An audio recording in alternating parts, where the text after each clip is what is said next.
Hey everyone, today's the first video of our new chapter, and we're going to be talking about how we find the area that's trapped in between two functions. And the good news here is this is really closely related to what we already know how to do, which is finding area bounded by a curve in the x-axis. So we have already learned that we can use an integral to calculate the area trapped between a curve and the x-axis. And so if you remember, to do that, we used an integral to find that area. If I was looking for the shaded area S, I would take the integral from a to b, and I would just integrate my function. So the integral from a to b of f of x dx.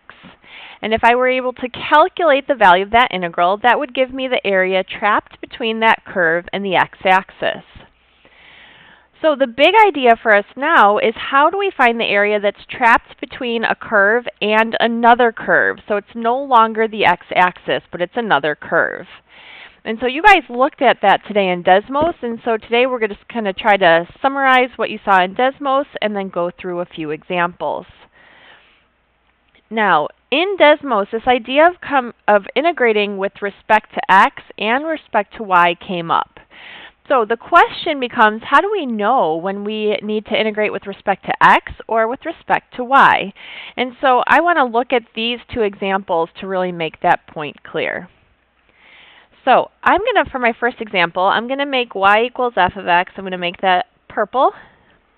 And then I'm going to do y equals g of x in red.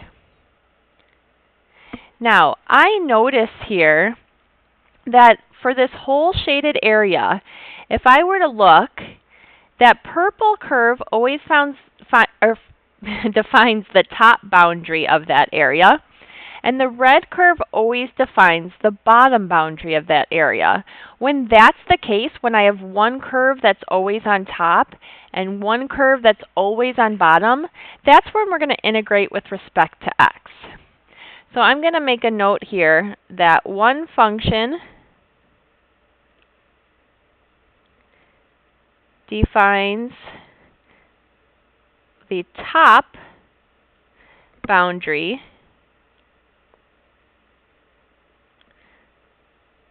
over the entire interval.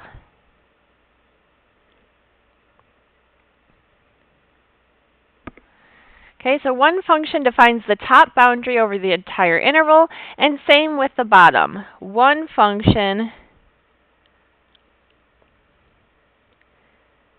defines the bottom boundary. And again, that's over the whole interval. So everywhere along that shaded area, my purple is the top and red is the bottom.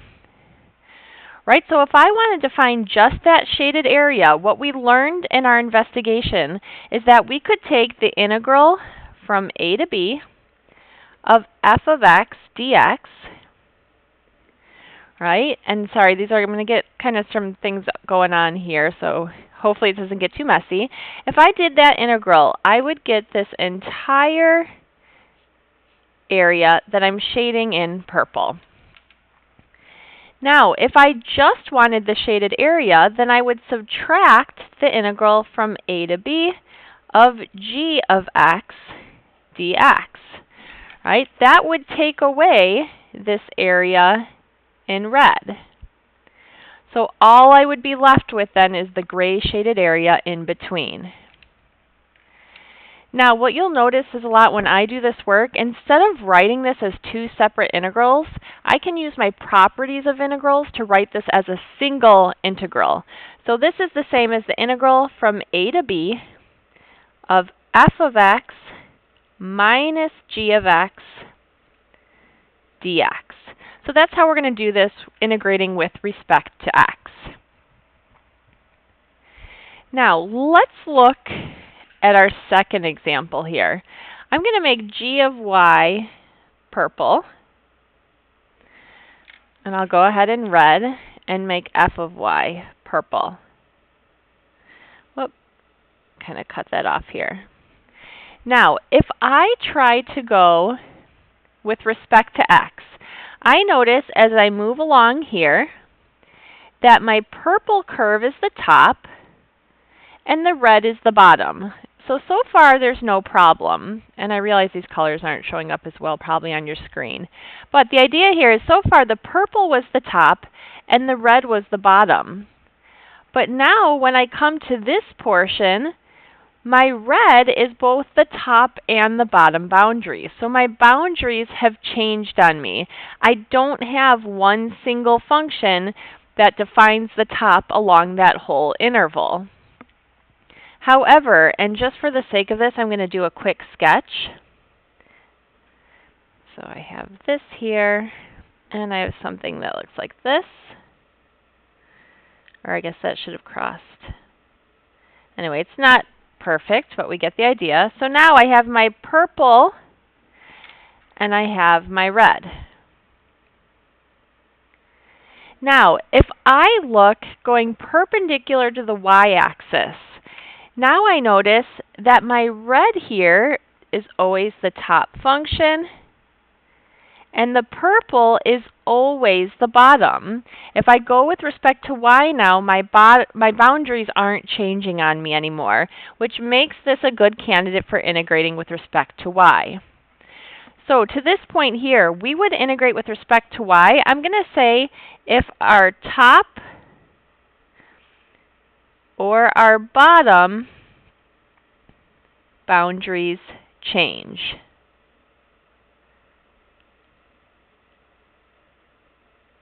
So for example, up here, whereas my purple was the top from, let's say, about -5 to 0, once I go to the right of 0, now my red boundary is the top. So that boundary has changed. Right? We're also going to go with respect to y. Sometimes our functions are defined in terms of y, so it just makes more sense to integrate with respect to y. So I'm going to add that here. If our functions are defined in terms of y. Okay, so those are some cases where it might make sense to integrate with respect to y. So hopefully between that and the investigation, this kind of makes sense here. And we'll go through more examples. Now, the idea here is when we're finding this area, here we were doing top minus bottom when we were integrating with respect to x. Now when we integrate with respect to y, we're going to do right minus left. So in this case, I'm going to have the integral of, well, my right boundary here was my function f of y. I'm subtracting my left boundary, which is g of y. And now that's dy because I'm in terms of y. The important thing to note here is that my limits, or my bounds, are going to be y values if I'm integrating with respect to y. Right? Likewise, when I'm integrating with respect to x, my limits are x values.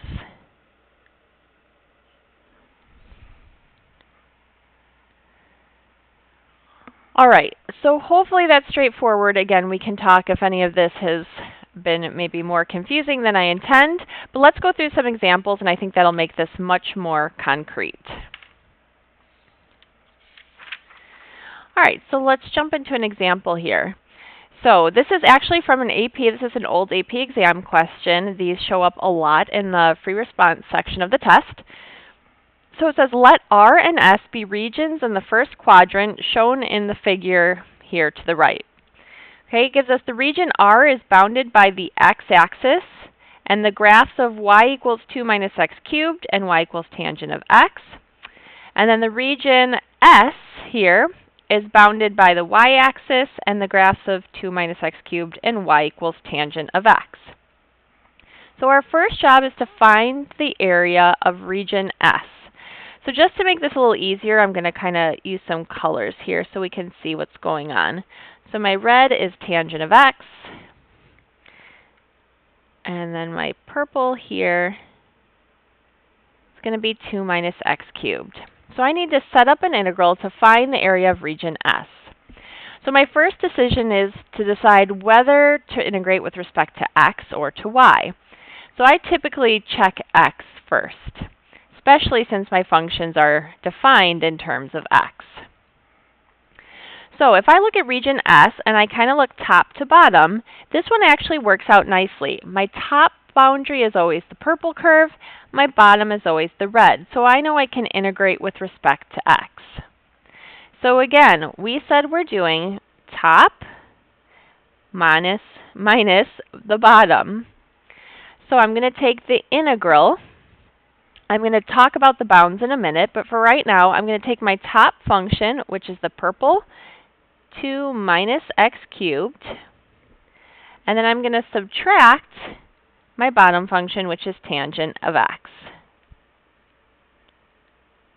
Now, you'll notice I used parentheses here around my bottom function. In this case, it's not so important, but a lot of times we are going to need those parentheses. So that's something I'd like you to get into the habit of doing.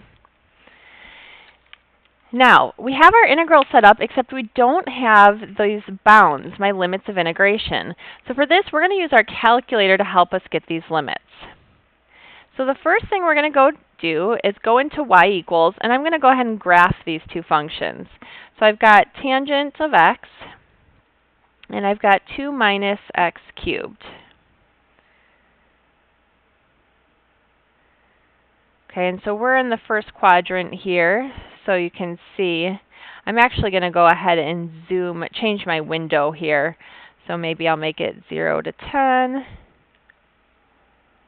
And 0 to 10. Let's see what that gets us. All right, so that gets me a little better view here. Now, my lower bound, I can see I'm starting at 0 here. But for my upper bound, I need to find this point of intersection because I need that x coordinate. So I'm going to use my calculator to help me find that. So I'm going to do second trace to get that calc, and I'm going to calculate that intersection point.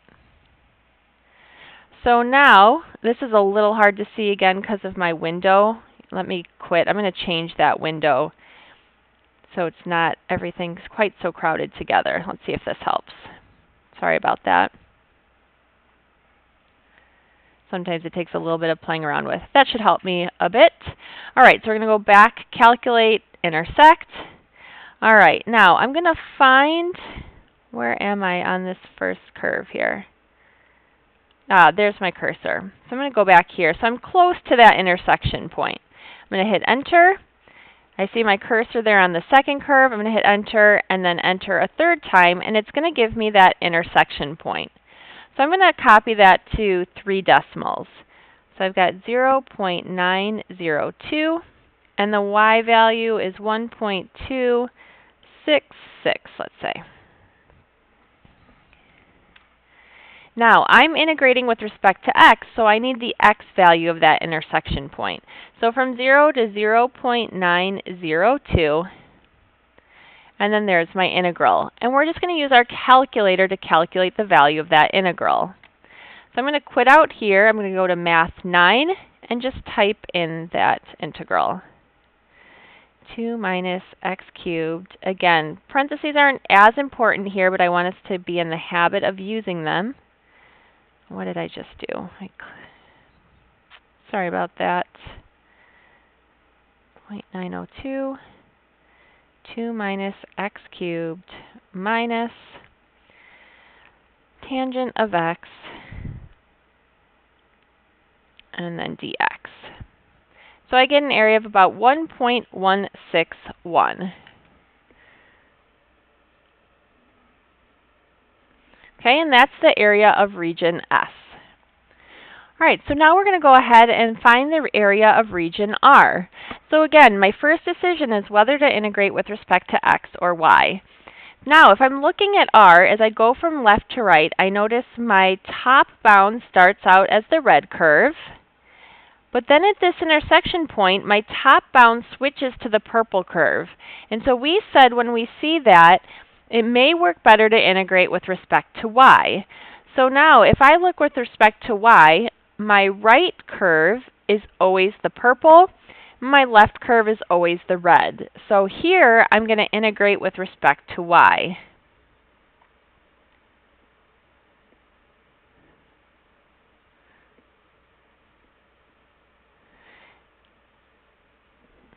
Okay, now that means my bounds have to be y values and my functions have to be defined in terms of y, which means I need to do a little bit of work here.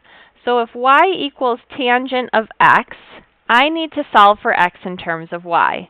Well, I know that to do that, x is just going to be the inverse tangent of y. For my other curve, I have y equals 2 minus x cubed. So with some rearranging, x cubed is equal to 2 minus y, and x equals the cube root of 2 minus y. Now again, just to be clear here, this is my purple curve, my right boundary, and this is my left boundary, or my red curve. So I'm going to set up my integral. I'm going to go right minus left. It's no longer top minus bottom. So I have the cube root of 2 minus y minus the inverse tangent of y. And I have a dy here. Now I need my limits of integration, or my bounds. So here I have the point 0, 0, so that y value is 0. Now I'm going to use the same ordered pair, but I'm going to take that y value because I'm integrating with respect to y. And I'm sorry, I kind of didn't leave enough room here, but this should be 1.266. So now again, we're just going back to our calculator. Obviously we have y's here, but we're just going to use x's in our calculator. So let's see, I'm going to have the cube, actually, math 9 for my integral. 0 to 1.266. I have, let's see, the cube root of 2 minus x in this case, minus the inverse tangent of x, and that's with respect to x. So my area in this case is 0.729.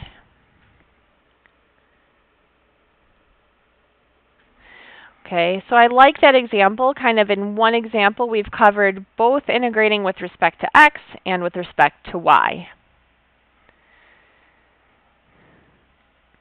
Okay, now we're going to do another problem. This time, however, it's going to be no calculator. So this is going to be a little more work in terms of actually having to find my antiderivatives and then evaluate that integral by hand.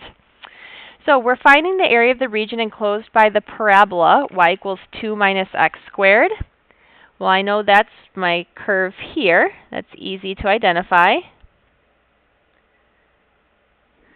Okay, and then I've got the line y equals negative x, which is here. So again, first thing I decide is how I'm going to integrate with respect to x or y. And so what I notice is all along this interval, my red curve is always the top and my purple's the bottom. So when I integrate, red's the top, and I'm going to subtract the purple.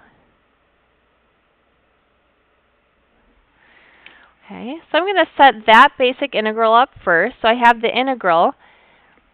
My top was 2 minus x squared. And then I have minus, and here's where the parentheses maybe matter a little more. I guess actually not so much, but I'm going to use them. Minus the opposite of x, which was my bottom. Add my dx, so I'm making sure my notation is good. Now, I have to solve for these intersection points. Without a calculator, I can't use those to trace, so I'm going to have to use my functions here. So what I know is at those intersection points, 2 minus x squared is equal to opposite of x. So now I'm going to get all that on one side of the equation, so I can set it equal to 0. So I'm going to move my x squared over here. I have minus x, and then moving that's going to give me a negative 2, and that's equal to 0. So I'm going to do some factoring here. I have x and x. I have a minus 2, so I'm going to have a negative 2, and then I'm going to get a plus 1 here. So when I do negative 2x plus x, I get a negative x. That's equal to 0, so that tells me x is negative 1 and 2. So now I know my limits of integration. My lower limit is negative 1. My upper limit is positive 2. So now comes in, that's everything that's new, right, with this chapter. Now comes in the old work that we knew how to do of actually finding the antiderivative and evaluating. So I'm going to simplify this a bit first. I have negative 1 to 2. I have 2 minus x squared, and then minus a negative is going to give me a plus x dx. So for my antiderivative, I have 2x minus x cubed over 3 plus x squared over 2 plus c, and I'm going to evaluate that from negative 1 to 2. So now I have some plug and chug to do. So 2 times 2 is 4, minus 2 cubed is 8, so I have minus 8 thirds, plus 2 squared is 4, divided by 2 is 2, and then I have a plus c, and now I'm going to subtract. 2 times a negative 1 gives me a negative 2. Negative 1 cubed is negative 1, so minus a negative is plus 1/3. Negative 1 squared is going to be positive, so I have plus 1/2 and then plus c. My c's are going to cancel. Let's see, 4 plus 2, I have 6 minus 8 thirds. Then I have, well, let's see, I can't really nicely combine any of this, so let's do this. Let's do plus 2 minus a negative. I have minus 1/3, and I have minus 1/2. So 6, let's see, I have 6 plus 2 now, I get 8. Negative 8 thirds minus 1/3, that's kind of nice. It gives me negative 9 thirds, which is a minus 3, and then I have minus a half. So 5 minus 1/2 just gives me 4.5.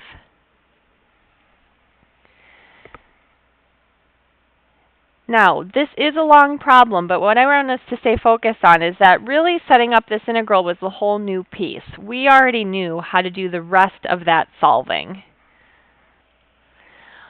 Okay, at this point, I think you've gotten 2 pretty solid examples here. So we've seen how to integrate both with respect to x and y. So we won't do the other 2 problems in this video.